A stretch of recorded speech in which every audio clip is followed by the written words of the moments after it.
If you haven't watched the biceps anatomy episode, I highly recommend you pause this video and watch it first. Understanding the why behind the how is critical. It lays the scientific foundation for every single exercise we are doing today, ensuring no rep is wasted. Now, let's put that knowledge into practice. First up, dumbbell drag curls. Instead of curling forward, we drag the elbows back, keeping them pinned behind the body. Think about pulling them towards the wall behind you as you drag the dumbbell straight up your torso.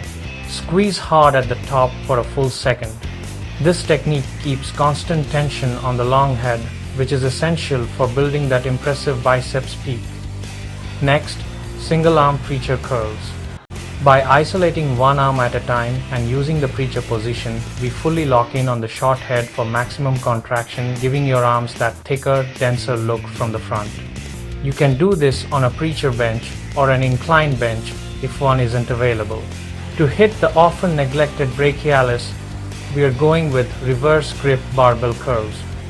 This muscle sits underneath your biceps, and building it will literally push your bicep up, adding serious size and giving your arms that fuller, three-dimensional look. By pronating the forearm with an overhand grip, the biceps is put at a mechanical disadvantage for elbow flexion, thereby reducing its involvement and putting more emphasis on the brachialis. We finish strong with a classic, alternating curls.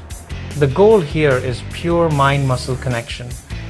By working one arm at a time, we maximize focus, prevent fatigue overlap, and can really concentrate on squeezing out every last bit of the pump.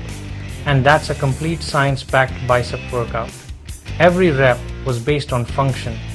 This is how you get maximum results. Train smart, train hard, and subscribe, because next time we are moving on to building powerful shoulders.